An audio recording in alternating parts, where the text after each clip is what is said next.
Vamos a iniciar en la explicación de las pruebas psicológicas relacionadas a casos de TDAH. Como podemos ver, están comprendidas las pruebas presentes en este programa, en este curso. Vemos en el encabezado la prueba del ACE, que es una entrevista de evaluación diagnóstica en TDAH, sabiendo de que encontramos en un TDAH síntomas nucleares como es la inatención, hiperactividad e impulsividad. Esta sintomatología presente en un caso particular deben ser validados a través de información de otras pruebas psicológicas, ¿no? Y además, por información de informantes, información de las observaciones de conducta, ¿no? Informes posiblemente anteriores que antes se le ha aplicado, opiniones de otros profesionales. Si hubiese esa información, deben ayudarnos a validar estos resultados. Por tanto, para validar la inatención, vamos a utilizar el D2. Para validar la hiperactividad, impulsividad, el ICAP y el emparejamiento de imágenes, que evalúa el estilo cognitivo e impulsivo, y cómo esta sintomatología entorpece el desarrollo regular de una persona en diferentes áreas, como es lo cognitivo, lo académico, el área social comunicativa, área de personalidad, área motriz, ¿no? Y otros. Por tanto, este esqueleto nos ayuda a ubicar las pruebas y para qué nos puede servir. Bien, vamos a empezar con la primera, el ACE, y luego continuaremos con el ICAP, que evalúa la conducta adaptativa. Ya vamos.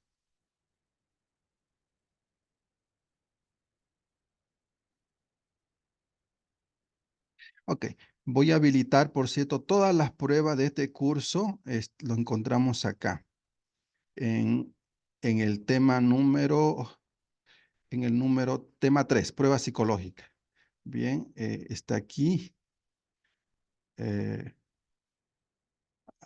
ver si, ¿no? Voy a habilitarlas todas para que esté disponible.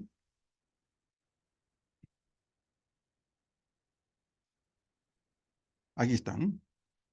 Están, están las 8 que vamos a ir repasando en tanto su aplicación y corrección. Bien, estas son las 8. Vamos a habilitar, permítanme, voy a dejar de presentar. Eh, Aquí está. Las pruebas psicológicas.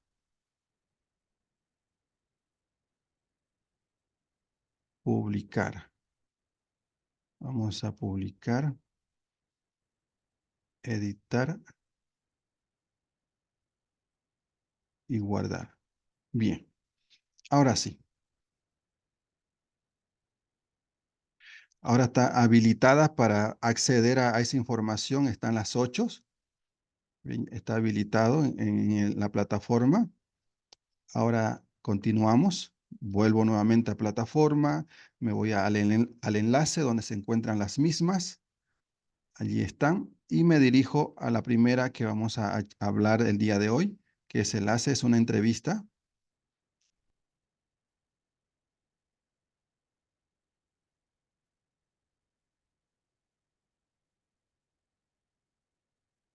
Okay, bien, aquí está el manual. Es un solo manual. Lo interesante de este manual, ¿no?, es que es bastante sencillo, comprensible en su lectura. Y al final, está cargando, permítame un momentito.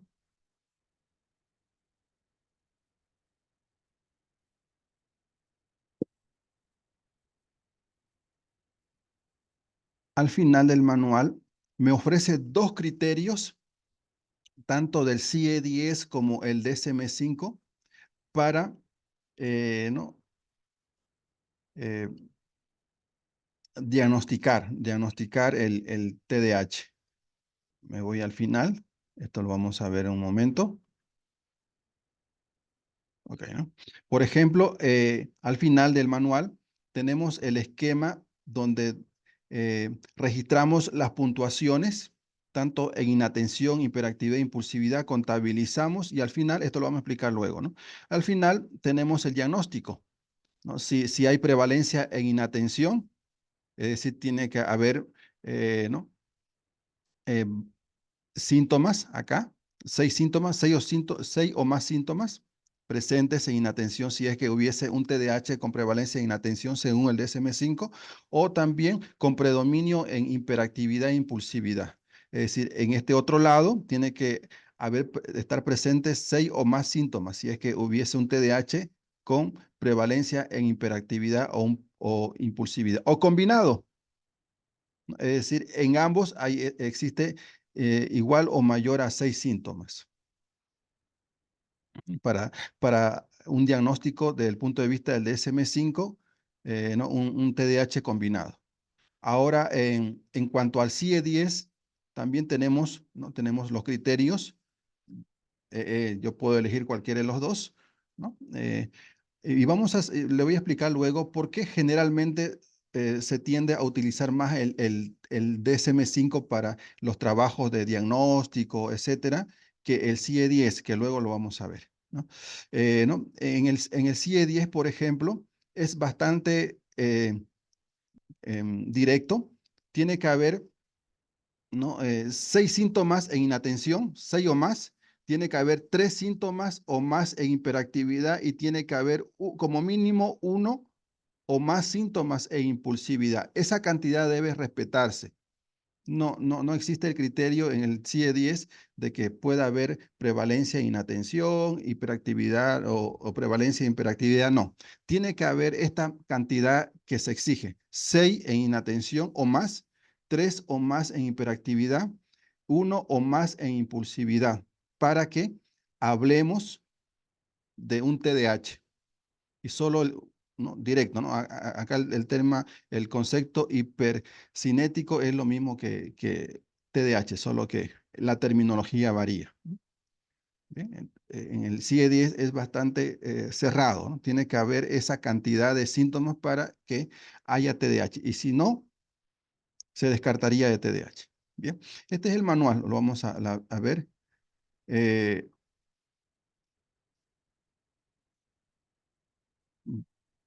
Tengo una diapositiva preparada, allí no, hay algunos datos generales que no, a tomar en cuenta. Bien, me direccionaré directamente de las diapositivas, que son lo mismo, solo que acá he acomodado algunas ideas claves. Bueno, es una entrevista diagnóstica del TDAH en la infancia. Es una autora española que también tiene una misma entrevista, es decir, la misma característica de la entrevista, pero en adulto. Eso también se lo puedo compartir.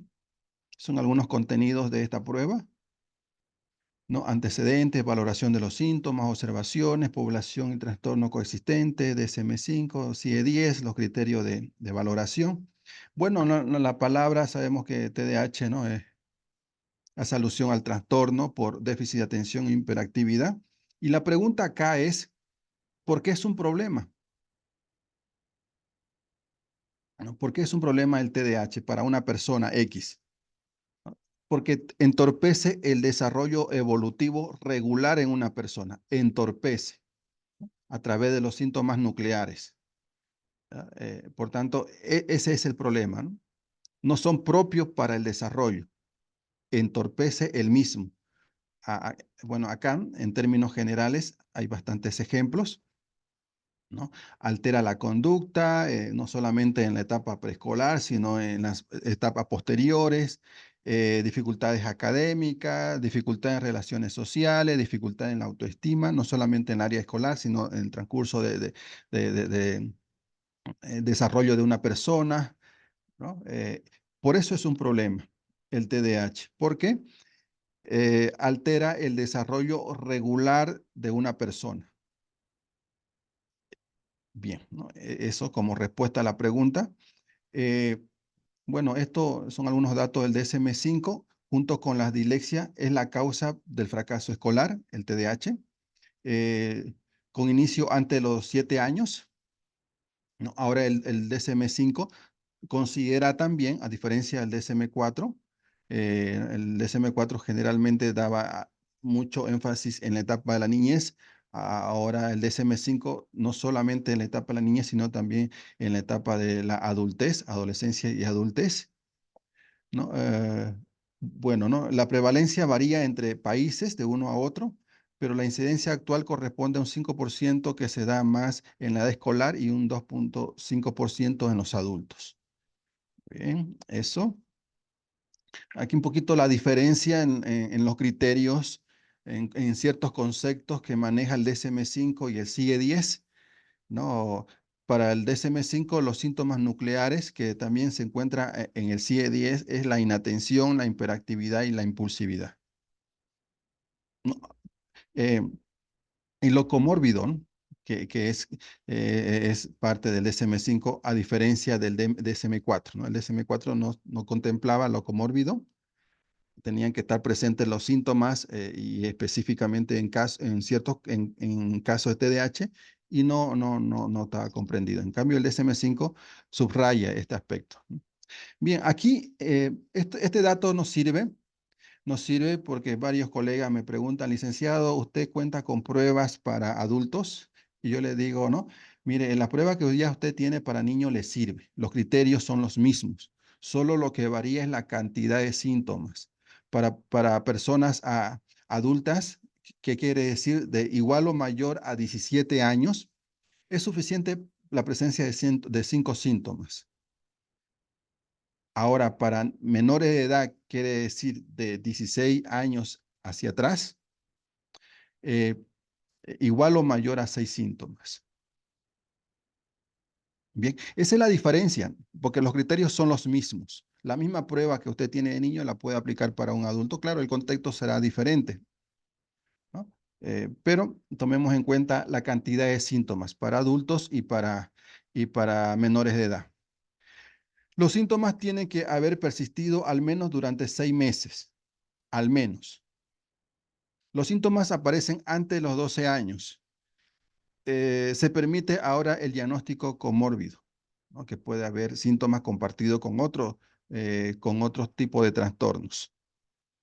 Esos son en términos generales del DSM-5. En el CIE-10, el concepto de TDAH, ¿no? Fijémonos acá, es hipercinético, que es lo mismo, es el concepto. Cuenta con los mismos síntomas. Los síntomas deben estar presentes a la edad de 7 años en adelante, ¿no? 7 años en adelante. Diagnóstico para niños y adultos: 5 síntomas de inatención, 3 síntomas de hiperactividad y mínimo uno de impulsividad. Deben estar presentes esos síntomas para terminar en un diagnóstico de TDAH, ¿no? Por supuesto, una prueba, esto también es otro, ¿no? La experiencia de colegas que comentan, ¿es suficiente una prueba, licenciado, ¿no? Porque evalúa TDAH? Hace un momento le mostré un esquema, le he enviado al grupo de WhatsApp. No es suficiente una prueba. Tenemos que validar los resultados de esa prueba con otras información, resultados, ¿no? De otras pruebas, de nuestra observación, de los informantes, puede ser que haya informes anteriores que se ha hecho, se está haciendo una revaloración, posiblemente sea el contexto. Bueno, tenemos que validar la información obtenida y no es suficiente una prueba para un diagnóstico, ¿no? Eh, Se necesitan más pruebas para validar la información. Así, nadie nos discute que nuestro informe, que la información hallada, ¿no? Es incoherente, etcétera. Para evitar esas dificultades, por tanto, nosotros tenemos un conjunto de batería psicológica en la cual un resultado valida al otro y ambos se validan. Bien. Después, los síntomas tienen que haber persistido al menos durante 6 meses. Esos son los mismos criterios del SM5, el CIE-10. Se puede diagnosticar en niños menores de 5 años también, ¿no? Según este criterio, es permitible. Bien. Bueno, y lo comórbido, lo que comentábamos, puede compartir síntomas similares, ¿no? compartir con otro tipo de trastornos. Estos son unos datos generales que puede variar según el caso. Bueno, acá está la respuesta a la pregunta, ¿por qué no se suele utilizar mucho el CIE-10, ¿no? O no escuchamos con frecuentemente ¿no? Cuando hablamos de tipo de apoyo para ciertos diagnósticos? La respuesta está acá. Em, la causa para que los profesionales prefieran los criterios más amplios del DSM-5, ya que adoptan mejor a la práctica clínica y a la experiencia, ¿no? El CIE-10 es bastante cerrado, ¿no? Tiene que haberse cumplido y tampoco no permite lo comórbido, por eso, ¿no? Es poco flexible, ¿no? En cuanto a los criterios que maneja. Por esa razón, hay la tendencia de utilizar más el DSM-5.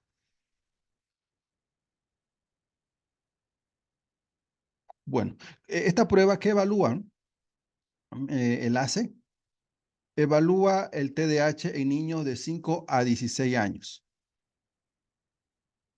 Bien, ese es el propósito de la naturaleza de esta prueba y, y cuenta con preguntas. Es una guía, es una entrevista. Una entrevista es una guía de preguntas que se corresponden con los síntomas nucleares de inatención, hiperactividad e impulsividad. ¿Ah? Luego vamos a ver en la prueba cuántas preguntas para evaluar inatención, cuántas preguntas para evaluar hiperactividad, cuántas preguntas para evaluar impulsividad. Promueve la investigación de cada síntoma en casa, en la escuela y se dan ejemplos para cada entorno. En esos contextos se evalúa la presencia o ausencia de estos síntomas con ejemplos. Ayer le demostraba un poquito, hoy lo estamos ¿no? abordando sobre esta prueba. Nos describe ciertas escenas que posiblemente pueden estar relacionadas con el comportamiento de mi evaluado ahora, que puede estar relacionado, ¿no? Que suele darse a veces o algunos aspectos se relacionan, no necesariamente todo el contexto, ¿no? De acuerdo al ejemplo que nosotros estemos compartiéndole. Las actividades extracurriculares se consideran dentro del ámbito familiar. Es decir, bueno, pues, licenciado, pero esta prueba solamente me presenta dos contextos, ¿no? Uno de ellos es la casa y el otro es la escuela. Pero si sale con sus compañeros a hacer tareas, por ejemplo, o al patio, etcétera, ¿no? También es considerado como si fuese del contexto familiar, ¿no? Las conductas que registremos en esta entrevista, ¿no? También se considera en el contexto familiar ese tipo de situaciones. El entrevistado, ¿no? Bueno, en este caso, personas que están formadas en el área de salud, eh, padres, cuidadores u otros miembros de la familia, es decir, los informantes, ¿no? Los informantes que deben conocer el entorno del hogar del niño. Se le invita al niño a participar de la evaluación para observar su conducta, para mm, observar cómo pues, se puede desenvolver. A veces validan lo que los adultos, ¿no? Acordémonos que decíamos, los adultos, ¿qué tipo de información por lo general suelen darnos? Suelen darnos descripciones de conductas. Pero los niños, ¿qué tipo de información suele darnos? Suelen darnos su sentir, ¿no? Que se sienten a gusto, que quieren más a mamá, que quieren más a papá, que le gusta que le haga jugar, que le gusta que le hagan reír, ¿no? La información que recolectamos en menores de edad suele ser mucho más emocional, a diferencia de la información que recolectamos de los adultos, que es descripción de comportamientos, ¿no? Que no hace su tarea, que trae incompleto, se va limpio y se vuelve sucio, suele estar más afuera que adentro, etcétera. Obtener información adicional en otro contexto. El adolescente se le puede administrar directamente a él, si ese fuese el caso, por las capacidades desarrolladas que ya ha adquirido. Bueno, una breve introducción a la entrevista establece eso es importante para que haya ¿no? Información objetiva. Es conveniente que haya predisposición de nuestro evaluado, de la persona que nos va a informar. Realizar preguntas generales y abiertas. ¿M? Como acá estoy aquí para conocer lo más que se pueda de su hijo, su comportamiento, podría darnos un poco a decir, a ver, en términos generales, antes de ingresar a las preguntas, podríamos hacer una introducción así. Luego se explica que se realizarán preguntas específicas relacionadas con los síntomas presentes, ¿no? En los últimos 6 meses. El tiempo es importante, ¿no? El tiempo es importante, ¿no? Porque puede haber hiperactividad, puede haber impulsividad, pero si no está enmarcado en lo mínimo en cuanto al tiempo, de acuerdo a los criterios, bueno, licenciado ha sido hiperactivo, pero durante 3 meses, muy bien. ¿Y eso en qué contexto? Puede ser que sea relacionado a un contexto por los compañeros, por el tipo de persona a quien está dirigiendo, profesor, profesora, el tipo de tarea, ¿no? Etcétera. Pero después el comportamiento, ¿no? Se regula, ya, ¿no? Bien, entonces el tiempo es importante, que los síntomas nucleares estén presentes durante mínimo un tiempo de 6 meses. Se le pide ejemplo y se le va a pedir ejemplos, ¿no? Nosotros le vamos a expresar en la entrevista ejemplos, pero también nosotros le vamos a pedir si los síntomas son diferentes con otros niños de su edad, ¿no? Ese es un parámetro, un criterio, ¿no? Que le ayudamos a nuestro evaluado, a nuestro informante mire, un niño de su edad regular suele comportarse. De esa manera también usted observa que su hijo, su estudiante se comporta, ¿no? Es una forma de ayudarles de manera visual y compararlos, ¿no? El grado de desarrollo. Bien, ok, a ver, vámonos ahora antes de continuar acá en la diapositiva, al manual. Lo que he dicho hace un momento está por acá en estos textos, solo que son resúmenes. Bien, lo que quiero enfatizar antes de ingresar a las preguntas es, eh, a ver, más arriba se encuentra, acá, ¿no? Las preguntas. Como podemos ver acá, son 18 preguntas en total, cada una con sus ejemplos respectivos. Pero las primeras 9 lo que evalúa es inatención. Por tanto, esas preguntas están relacionadas a este síntoma. Las siguientes, de la 10 a la 14, lo que evalúa es hiperactividad, ¿no? De las siguientes preguntas, 15 y 18, lo que evalúa es impulsividad. Allí están los síntomas nucleares. Bien, ok. Al realizar la entrevista, tener en cuenta los siguientes puntos, ¿no? ¿Cuánto apareció este síntoma por primera vez? Eso para contabilizar el tiempo que hay que tomar en cuenta de los 6 meses. Los síntomas deben estar presentes antes de los 7 años para los criterios de CIE-10 y antes de los 12 años para los criterios del DSM-5, ¿no? Eso tomemos en cuenta, ¿no? Duración, ¿ha estado este síntoma presente durante 6 meses o más? ¿No? Si dicen, pues mire, esto ha durado una semana, 2 semanas, entonces, ¿y qué factores puede ser que haya influido, ¿no? Para que se presente ese tipo de síntomas y después se haya extinguido? Ahí podemos ya un poquito ir, ¿no? Matizando. Ámbito en lo que se da el síntoma. Este síntoma aparece en más de un contexto, por ejemplo, en la casa, en la escuela, con los amigos en la calle, etcétera. Y persistencia. Este síntoma ocurre con más frecuencia de lo normal, esperado para el mismo nivel de edad y desarrollo del niño. Esto requiere que el síntoma esté presente a menudo, es decir, es habitual en el niño y está presente la mayoría de las veces. Bien, estas son algunas preguntas. ¿En qué medida este síntoma perjudica el funcionamiento y el desarrollo del niño? ¿Ok? Este es un criterio muy interesante Bueno, están presentes los síntomas. Hay inatención, hay hiperactividad, existe impulsividad. Muy bien. ¿De qué manera deteriora el funcionamiento? ¿No? Mire, no tiene amigos, ¿no? No tiene amigos porque él es impulsivo, ¿no? Responde precipitadamente antes de que sus compañeros hablen, sus compañeros piensan que él quiere acaparar toda la conversación y suele ¿no? responder a la pregunta. A veces se equivoca, y muchas veces se equivoca. Porque por precipitado en responder, sus amigos ya no lo han dejado solo o lo excluyen en grupo, etcétera.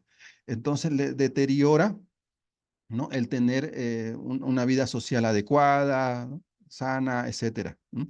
En la escuela no está cumpliendo con la presentación de las tareas o si la presenta está incompleto, él está deteriorando en el cumplimiento de la tarea, en responder adecuadamente las preguntas, porque no la lee una por una, sino que responde al azar o si la lee, él media la entiende y como lo entiende, él responde y le está perjudicando en el rendimiento, deterioro en el rendimiento académico. Allá están los deterioros. Bien, y empezamos, ¿no? Bueno, previo acá hay unos datos que se le pide, ¿no? Se le pide al evaluado, al que nos está informando, nombre, fecha, género, ¿no? Bueno, ¿no? Estos son datos que nos ayudan. Factores de riesgo, proceso, es decir, un tipo anamnesis, ¿no? Muy pequeño, bajo de peso de nacimiento, situación traumática precoce, si hubo, historia clínica, el niño tiene algún diagnóstico médico, actualmente el niño está tomando alguna medicación, escolaridad, qué curso está haciendo el niño va a una escuela ordinaria o regular, ¿no? El niño tiene necesidades educativas especiales, el niño tiene refuerzo en la escuela, detallar, el niño ha sido expulsado alguna vez de la escuela, el niño ha repetido algún curso y la relación con su compañero en general. Son datos antecedentes en la familia, si hay diagnosticado, puede ser que hay algún familiar que sí también, ¿no? Ha pasado por lo mismo, sí, ¿no? Parentesco con el niño. Algunos miembros de la familia tienen algún trastorno del neurodesarrollo, por ejemplo, autismo, discapacidad intelectual, etcétera. Algún miembro de la familia tiene un trastorno específico de aprendizaje. Algún miembro de la familia tiene historia de algún trastorno psiquiátrico, etcétera. Bien, bueno, y empezamos las preguntas, considerando, ¿no? qué cantidad de preguntas para inatención, para hiperactividad e impulsividad. En este caso es una pregunta que evalúa inatención. Ojo, no, esta misma característica, voy a explicar una o dos, se aplican para las demás. Los mismos criterios. Claro, varía, ¿no? Varía en relación al tipo de síntomas que estamos evaluando, pero me refiero a la estructura. Por ejemplo, ¿no? Esta es la pregunta 1. La pregunta 1 hasta las 9 evalúa inatención, ¿cierto? Por tanto, esta pregunta dice, ¿ocurre con frecuencia que el niño deja de prestar atención a los detalles o comete errores por distracción? Bueno, puede ser que la pregunta no se entienda a la primera, pero mire, le voy a relatar un caso que puede darse en la casa. Ojo, que puede darse, ¿no? Le hago la lectura y posiblemente ahora sí se entienda la pregunta con el ejemplo. ¿Será que, como usted ya ahora me ha entendido de que, ¿no?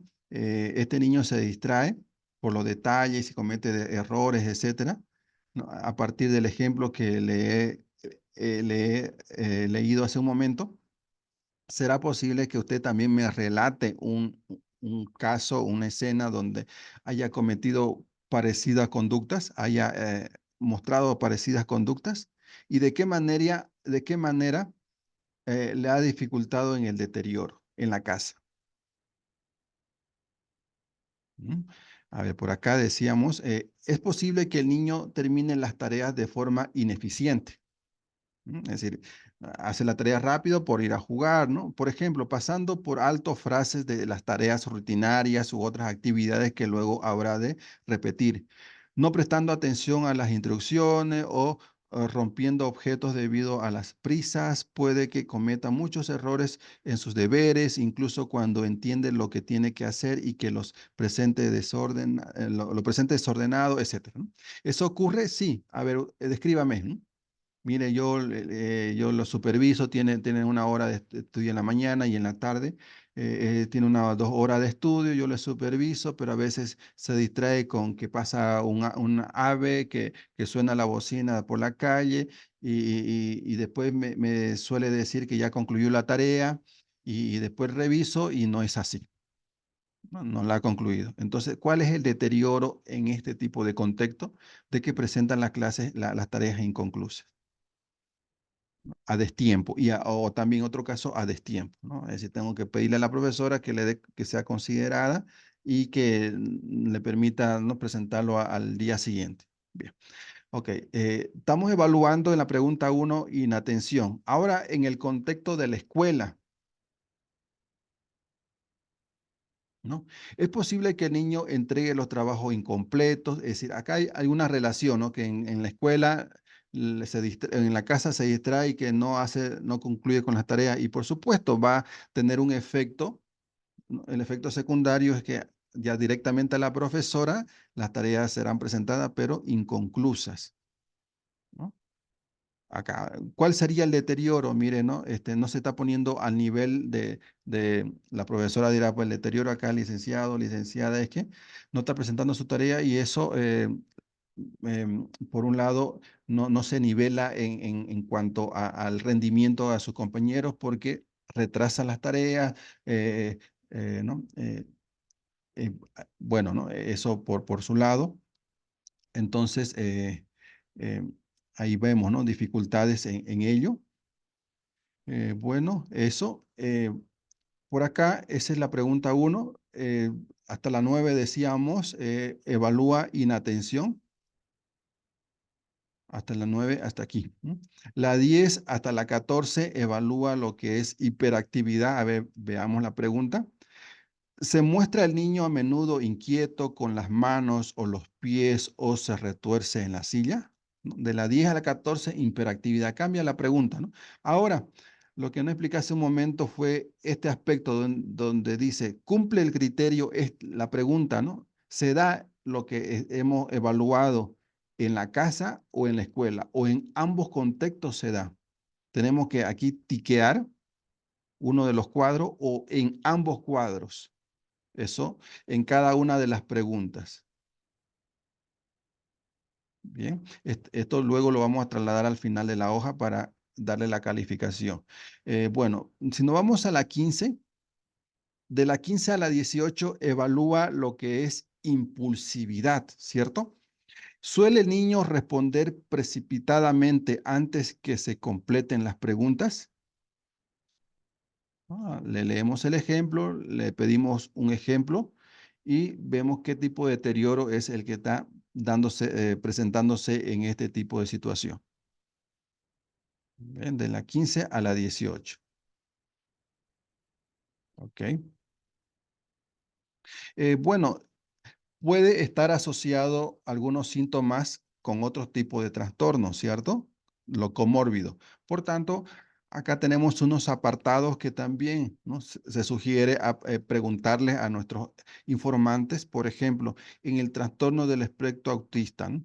¿Ha presentado retraso en el inicio del lenguaje, problema para iniciar o mantener relaciones interpersonales, dificultades en la comunicación social, rigidez, etcétera? Si dice que sí, ¿no?, requiere más investigación. Por tanto, acá yo marco que, ¿no?, sí requiere mayor investigación. Recuerdo que me preguntaba un colega, si encuentro síntomas de otro tipo de trastorno, ¿qué es lo que debo hacer? Bueno, lo dejamos, ¿no?, como tarea para trabajarlo luego, ¿no?, como recomendación para, ¿no?, donde quiera llegar, donde llegue nuestro informe, puede ser que llegue a las manos de otro colega, pero me están solicitando evaluación sobre TDAH, ¿cierto? Se sospecha rasgo de autismo nivel 1. Ok, entonces se requiere evaluación para confirmar un trastorno del espectro autista. Bien, igualmente con déficit cognitivos, trastorno del lenguaje y el habla, trastorno de la tics, ¿no? De tics, ¿no? Eh, Otro trastorno del desarrollo, lesión cerebral traumático, trastorno negativista desafiante, trastorno de conducta, problemas interpersonales, trastorno de estrés postraumático, trastorno de ansiedad, trastorno obsesivo compulsivo. Ahora acá hay mucho, ¿cierto? Pero como nosotros lo estamos observando y nos puede venir ciertas, ¿no? Ciertas hipótesis, puede ser por ansiedad, ¿no? Mire, ¿no? ¿Ha presentado alguna fobia, ataque de pánico, ansiedad generalizada o ansiedad de separación, etcétera? Sí, entonces se requiere mayor evaluación en esa área. Bien, cuando haya sospecha ya uno puede hacerle la pregunta, ¿cierto? Porque hacérsela una por una, esto es, ¿no? No acabamos, ¿cierto? De acuerdo a lo que observemos, a la información que vamos recolectando, ya aplicaría. Ahora acá, vamos a lo último. La tabla de puntuación hace un momento comentábamos que de acuerdo a lo que hemos indicado aquí en la parte superior derecha, si cumple o no, acordémonos, la cantidad de preguntas son 18, de la 9 a ver, aquí está resumido, de la 1 hasta la 9 evalúa inatención, ¿cierto? De la pregunta 1 hasta la 9 inatención. De la pregunta 10 hasta la 14 evalúa hiperactividad y de la 15 a la 18 impulsividad. Pero en el SM5 juntan, ¿no? Juntan los criterios de hiperactividad e impulsividad como si fuese uno solo. Bien. Entonces, lo que hago es trasladar los resultados, acá tiqueo, si en la pregunta 1 se cumple en la casa o en la escuela, marcaría acá, ¿no? Y hago la suma, y lo que se requiere aquí es que haya 5 o más síntomas presentes, ¿no? De igual manera acá, 6 o más síntomas presentes. ¿Para qué? Para estar eh, diagnosticando de que sí existe un TDAH con un TDAH combinado. En esos síntomas están presentes la cantidad suficiente para diagnosticar un TDAH combinado. Pero puede haber prevalencia, ¿no? Decíamos, en inatención, ¿no? Puede haber acá tres síntomas en hiperactividad e impulsividad y 6 o 7 en inatención. Por tanto, habría un TDAH con predominio en inatención. Ese sería nuestro diagnóstico a partir de los criterios del DSM-5. O también por lo contrario, ¿no? En inatención solamente hemos observado dos síntomas, pero en hiperactividad fue mayor a 6. Por tanto, el diagnóstico, de acuerdo a los criterios, sería con predominio en hiperactividad e impulsividad un TDAH. ¿Ok? Bueno, y estas preguntitas un poquito para ver el contexto. ¿Están estos síntomas presentes en más de un ambiente? Casa, escuela, etcétera. Estos síntomas han estado presentes antes de los 12 años. Estos síntomas han estado presentes durante los últimos 6 meses o más. Acá anotamos sí o no. Estos síntomas afectan el desarrollo funcional del niño, sí o no. Estos síntomas podrían explicar por alguna u otra condición. Estos síntomas podrían explicarse por alguna otra condición, puede ser, ¿no? Dependiendo si es comórbido, ya podríamos también, ¿no? A decir que sí. Bueno, ok, eso en cuanto a los criterios del DSM-5 y el CIE-10, comentábamos que deben haber la cantidad de síntomas que, ¿no? que se exige aquí. 6 para inatención, 3 para hiperactividad y al menos 1 para impulsividad para llegar al diagnóstico de que sí existe, sí está, ¿no? El TDAH de acuerdo a los criterios del CIEDIS. Bueno, y estas preguntas son las mismas que hace un momento hemos leído aquí en el DSM-5. Bien, esto es esta prueba, esta entrevista, colegas. ¿Alguna consulta que tuvieran? A ver, por acá. Muy bien, gracias. Ok, eh, entonces ya tenemos una explicada, ¿cierto? Vámonos a otra que es también sencillita, la dos más sencilla la he elegido ahora. ICAP, ¿ya? Es una prueba que evalúa conducta adaptativa.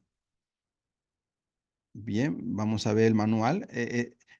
Por cierto, voy a explicar luego, es norteamericana, después hubo una adaptación en España y la que vamos a explicar ahora es una adaptación chilena. Bien, este es el manual, está completito. Bien, completo.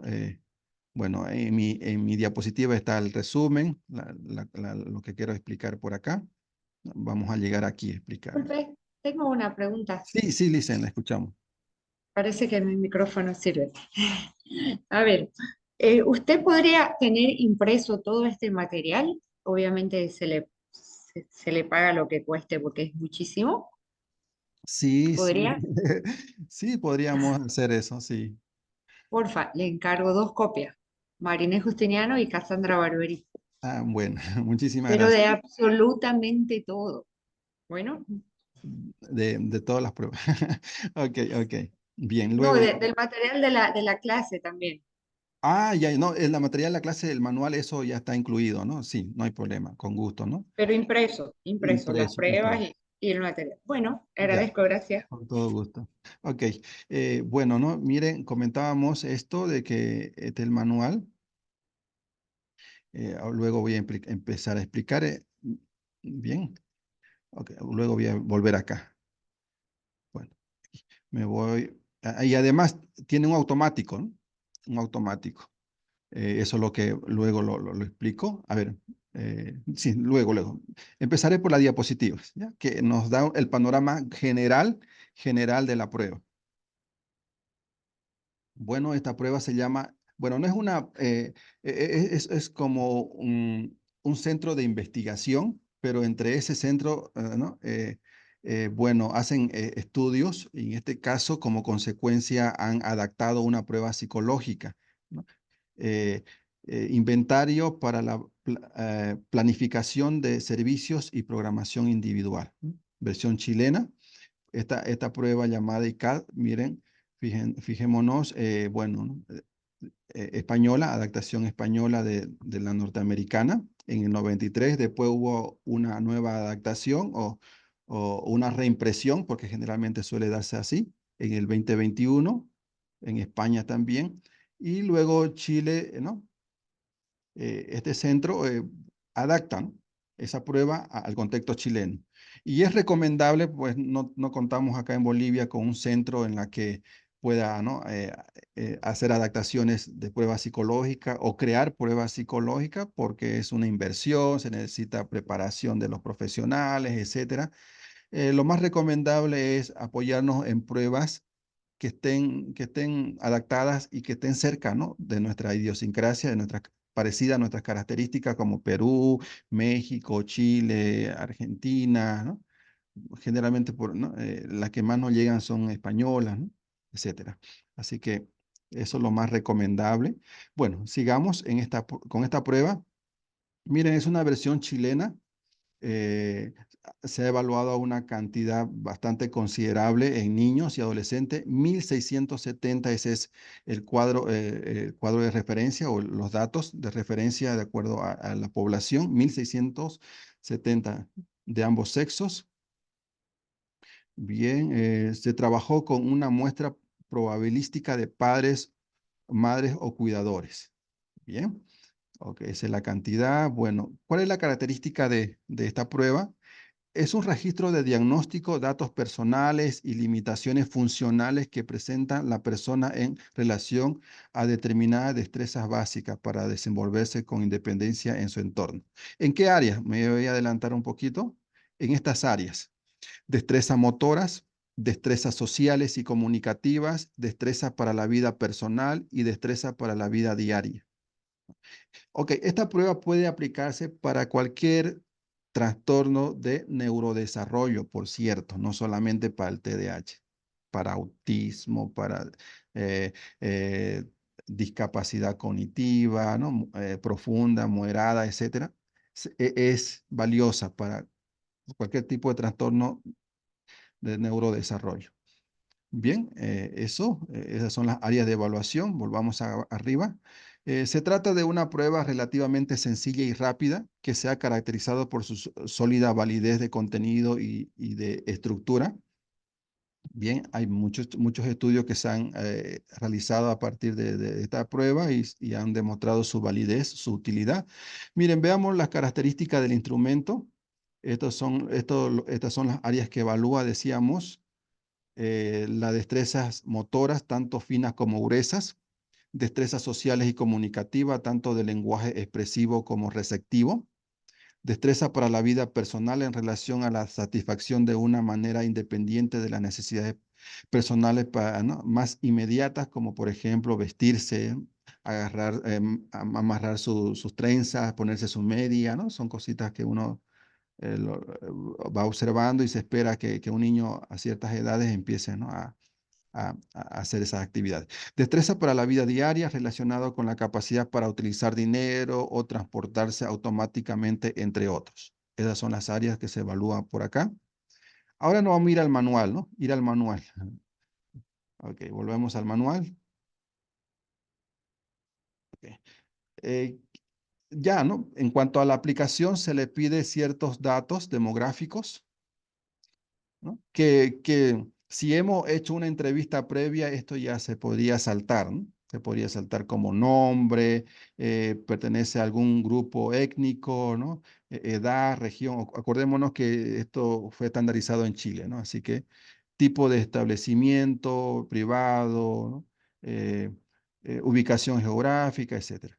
Acá también le pedimos algunos datos: sexo, modo principal de expresión, ninguno, gestos, habla, estado legal, ¿no? Si es adulto, si el que está dando la información, el padre, el tutor, categoría diagnóstica, si es que esté compartiendo otro tipo de síntomas o que se haya diagnosticado otro tipo de trastorno antes, como autismo, ceguera, parálisis cerebral, drogadependencia, sordera y otros, ¿no?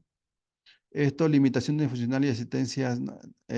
También se puede ¿no? Preguntar su cociente intelectual si es que se le ha aplicado anteriormente otra prueba, ¿no? De discapacidad o discapacidad intelectual, cuánto es su CI, por ejemplo, si es limítrofe, leve, moderado, la visión, ¿no? Si es visión buena, problema en la visión, audición, etcétera, ¿no? Son algunos datos. El brazo, mano. No presencia limitaciones, no presenta limitaciones en las actividades diarias, con algunas limitaciones en las actividades diarias, etcétera, ¿no? Esto nos ayuda a... Ok, ahora aquí, este es el cuestionario que le aplicamos, ¿no? A nuestro informante. Hay unas instrucciones por acá, pero las áreas son estas, ¿no? Destreza motoras, fijémonos los estilos de respuesta que hay que considerar.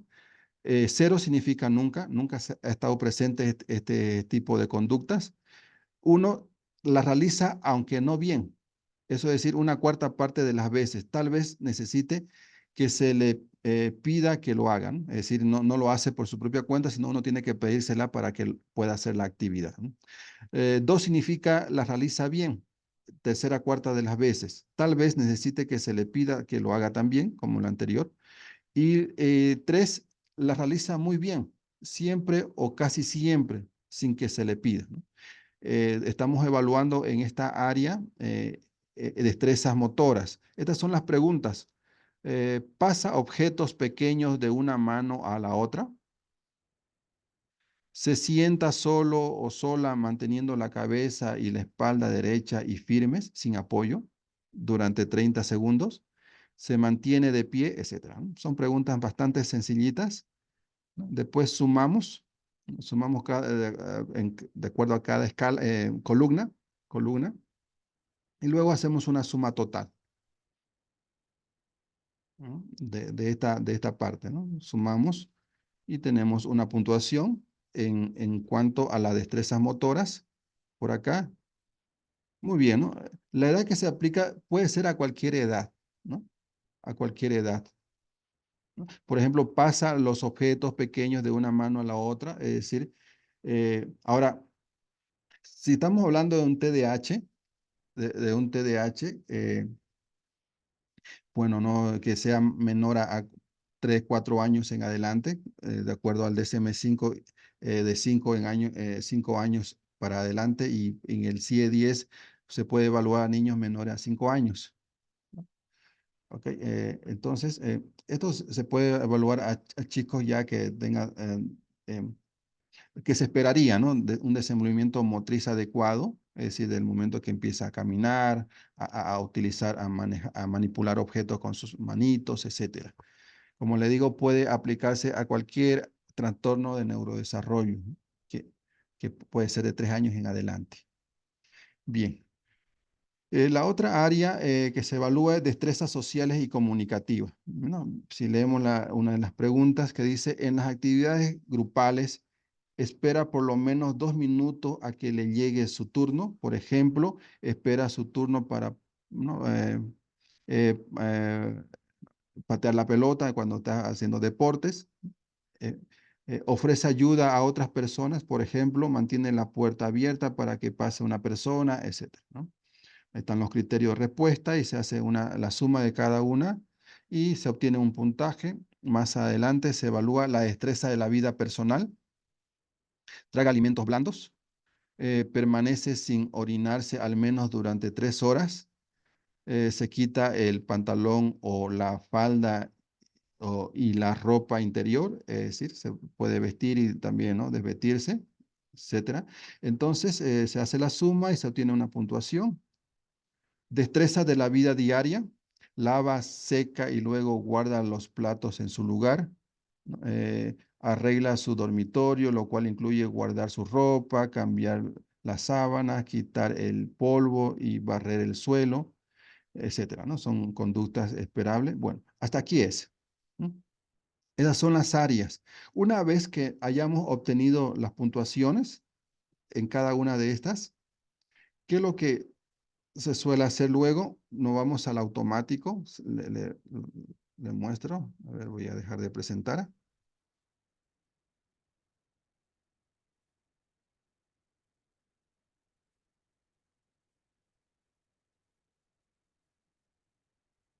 Bien, aquí está el automático. He dejado de presentar. Ahora sí.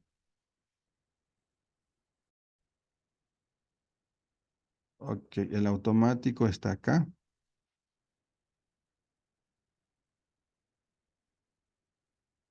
Bien.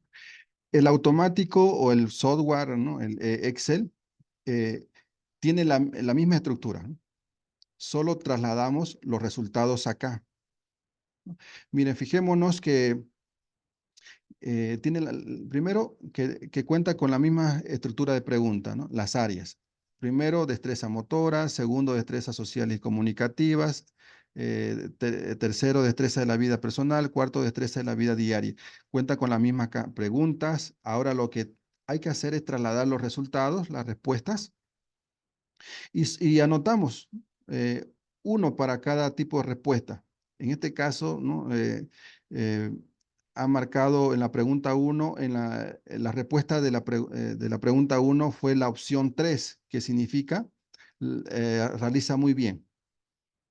A ver, vamos a ver, mire, tiene una puntuación de 21, pero podemos quitar este. A ver, vamos a quitar este. Pensemos de que se mantiene de pie al menos durante 5 segundos, digamos que obtuvo un puntaje de 1. ¿1 qué significa? Significa realiza, aunque no bien, ¿no? Una cuarta parte de las veces uno tiene que decirle que lo haga. Y cambia, miren, he cambiado el lugar de la casilla de la puntuación y la puntuación general varía. Anteriormente era 18, ahora es 19. O 21, ¿no? Anteriormente y ahora es 19. ¿No? Y así sucesivamente, ¿no? Nos provee la puntuación en cada una de las áreas y al final me da los resultados. En la primera área, destreza motora, en este caso sin dificultad, ¿no? Tiene una puntuación alta, un centil de 25. Destreza sociales y comunicativa con dificultad.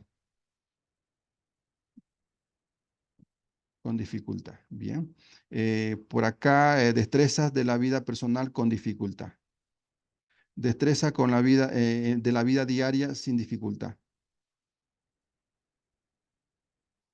Bien, por tanto, ¿no? Contamos con, bueno, acá hay un gráfico que representa los mismos resultados y hemos obtenido, ¿no? La conclusión de esta prueba, pero no acaba acá, quiero terminar con algunos criterios. A ver, permítanme.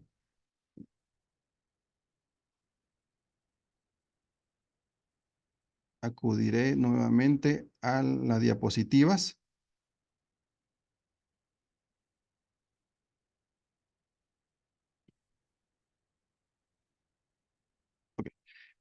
Aquí vamos a acabar esta prueba. Veamos. Estas son las áreas, ¿cierto? Que evalúan. Por ejemplo, a ver si no. Si fuese otro tipo de casos, miren, para la primera escala o área, destreza motora, estas habilidades se refieren a la capacidad del individuo para controlar y coordinar los movimientos de su cuerpo. Por ejemplo, de destreza motora incluye caminar, correr, saltar, agarrar objetos, ¿no? La interpretación con o sin dificultad dependerá de la evaluación realizada. Si un niño o adolescente muestra un desarrollo típico en estas habilidades, se podría indicar con dificultad. Si hay retraso o dificultades significativas en el desarrollo, estas habilidades se podría indicar con dificultad. Bueno, estos son los criterios para la interpretación en casos diferentes, ¿no? Ahora, pero si es en el TDAH, que ese es el tema que nos compete a nosotros, acá yo le traigo los criterios, ¿no? Veamos. Destreza motoras en la primera área o escala, ¿no? En general, el TDAH no está directamente relacionado con dificultades de habilidades motoras. Ojo, no está directamente relacionado. Sin embargo, algunos niños con TDAH pueden tener dificultades para mantener la atención en la actividad física o deportivas, lo que podría afectar su desarrollo en esta tarea. Puede estar relacionado a ese tipo de actividad, por eso vamos a obtener en esta escala con dificultad, posiblemente, ¿no? La interpretación dependerá de la evaluación específica de las habilidades motoras del niño con TDAH. En muchos casos es posible que no haya dificultad significativa en esta área, pero pueden existir desafíos relacionados con la atención y la concentración en actividades físicas. Por eso le comentaba, colega, los síntomas nucleares de inatención, hiperactividad e impulsividad entorpece el desarrollo de una persona. En este caso, entorpece el desarrollo motriz. Si es que tuviese dificultad, más lo que estamos observando del TDAH, puede estar relacionado las dificultades motrices porque vemos, ¿no? El síntoma de la inatención y que entorpece su desarrollo en esta área en particular. Vámonos a la segunda área, destrezas sociales y comunicativas. Los niños con TDAH a menudo pueden experimentar dificultades en esta área, ya que el TDAH puede afectar su capacidad para prestar atención y seguir conversaciones, controlar su impulsividad o reconocer las señales escolares. Puede tener dificultades en mantener la atención en las interacciones sociales y puede ser impulsivo en su respuesta. Por lo tanto, es posible que se observe con dificultad en esta área en particular en la evaluación de las destrezas sociales y comunicativas en estos casos. ¿Mm? Si es que diera ese resultado en esta prueba, más lo que estamos observando en un caso de TDAH, bueno, veremos, ¿no? Lo esperable es que en esta escala esté presente la dificultad. Destrezas para la vida diaria. El TDAH puede influir en las habilidades de autocuidado y organización, lo que podría resultar en dificultades en la destreza para la vida personal. Esto puede incluir tareas como vestirse, mantener la higiene personal o recordar tareas diarias. En algunos casos, los niños con TDAH pueden necesitar apoyo adicional en estas áreas, por lo que podría indicarse con dificultad en la evaluación. Podríamos esperar también, ¿no? Una valoración con dificultad en esta área en un caso de TDAH. 4. Destreza para la vida diaria. Las dificultades en la organización, planificación y la gestión del tiempo son comunes en individuos con TDAH.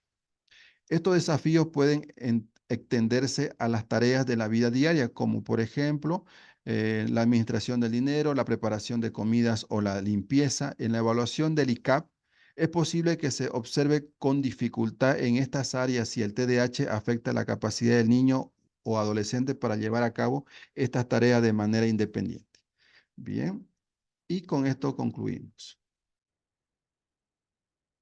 Bien, muchísimas gracias. Hemos concluido nuestra clase de hoy. ¿Alguna consulta que tuvieran, colegas?